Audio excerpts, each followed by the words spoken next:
Hey guys, MackTen here. Welcome to another episode of Evil Money. Now please bear with me, I'm still adjusting the settings on my webcam. It's got a lot of options that I'm not completely sure on what I'm doing with yet, so please bear with me. Now the first thing I want to talk about in today's episode is Jay Wilson's apology to David Brevik, I believe is how it's pronounced. David Brevik. He was the original developer of Diablo 1 and Diablo 2.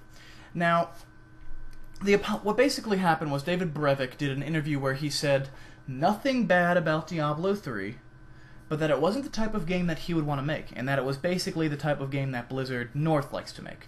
Or not Blizzard North, Blizzard South, as he calls them. Blizzard Irvine.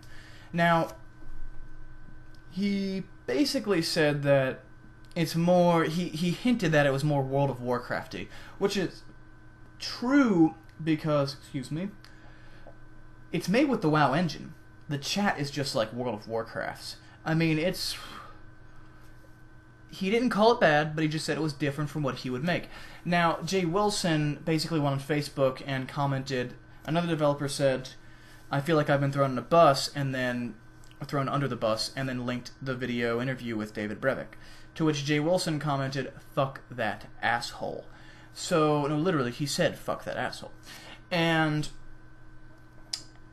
Jay Wilson went on Blizzard's official forums and apologized for what he said, and apologized to the community for not making the game that we all deserve, that we all were hoping for, and that he thinks he basically, he didn't admit fault. He said that the game was good, but should be better.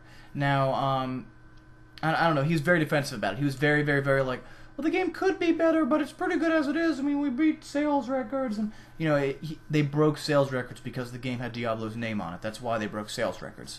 So the apology is bullshit. It's whatever. But the good thing is, in the apology, he said, even with Paragon levels and new Legendaries, we aren't completely satisfied with what we're doing with the game. It would be a lie if we told you we were, and we're going to do more work on it, which is good. That's all good. So I'm just going to leave it at that. And say I'm happy with the apology because he also apologized for the game itself. I'm not too interested in the drama with Mr. Brevik. So this brings me to my next point, which is Paragon levels. Now, Paragon levels are now in the game. It's basically a set of 1 to 100 bonus levels after you already reach level 60. It is a very shitty attempt by them to put in more bonus content. It's very bland. It's just more repetitive grinding. It's the same stats in the same points, or the same points and the same stats for each class. So there's no customization added into this.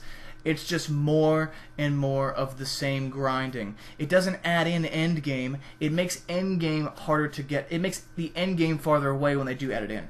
It makes it so my 5 level 60s are now obsolete in every way, not just in gear, and it makes it so that I will probably never participate in PvP because you've got to be kidding me if you want me to grind through 100 more levels of the same content that I already grinded through with 5 characters. So this brings me to what I like about this change, because you already know what I don't like. I like this change for the evil money reasons. I like it because it brings people back to the game. I like it because somewhere in the world someone finds those Paragon levels rewarding and they're buying my shit again. They're playing the game again, and it stimulates the economy. The real money auction house is seeing more use, which means my PayPal account is getting fatter, and yours should be too. So that's why I like Paragon levels. They're bringing people back to the game, and they're bringing, more importantly, more money to the game, which means more money goes into all of our pockets. So this is a good thing. I've seen increases in my sales. Now, I started out with the apology, which was mostly bad, and I jumped straight into the Paragon levels, which were pretty bad. And I'm going to finish up with something that's great, and this is Legendary changes. The Legendary changes were phenomenal. I cannot praise Blizzard enough. They did a great job with these Legendary changes. Legendary items are now selling. I'm now making real money on the Real Money Auction House selling Legendaries again. And they're the same Legendaries that I was crafting, the same level 40s, level 40-something Legendaries, the same level 30-something Legendaries, the same level 50-something Legendaries I'm now selling, but they're now selling again. They're selling for real money, and they're selling pretty quickly. I made some good money in the first week that this patch was out. So I'm saying again, there's money in Legendaries. There's some money in crafting. I'm seeing it trickle down and slow down again. So I wouldn't say invest now, but there's definitely some money in Legendaries. And I hope if you were smart like me and you saved those Legendary recipes, that you went ahead and sold them after the patch, because there was so much money to make.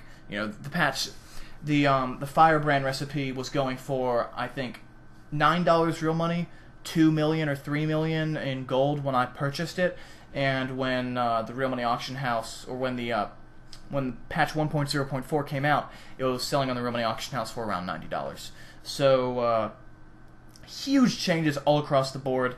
Lots of money to be made through crafting Legendaries and through hunting Legendaries. It reinforces the game, and it gives us more meaning to grinding when we find a Legendary now, rather than just, I'd rather have a blue item because it's probably going to be better than this Legendary. In addition, Legendaries having an additional effect, like the Butcher's Sickle potentially having the Pudge, like Pudge out of Dota has Hook Throw. That would be awesome. That would be so cool. So they're adding in these extra effects. They're changing Legendaries' names to show that they're the new Legendaries. They're changing up the stats, and they're making them more valuable, and suddenly we're all able to make money again in the Real Money Auction House through Legendaries. It's not big money, but it's small amounts of money on a regular basis over an extended period of time. And most of this is not just thanks to Legendaries. The Legendary adjustments are the reason people are buying Legendaries, but the Paragon levels are the reason that there's anyone left to buy the Legendaries. So all in all, patch 1.0.4 has stimulated the economy and has made me some money, and hopefully you can use it to make some more money as well.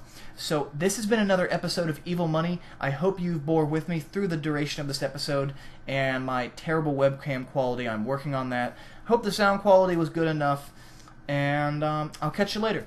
Tomorrow I'm going to be doing another episode of Don't Feed Noobs, so I hope you Dota players check that out. And catch you later. Bye-bye.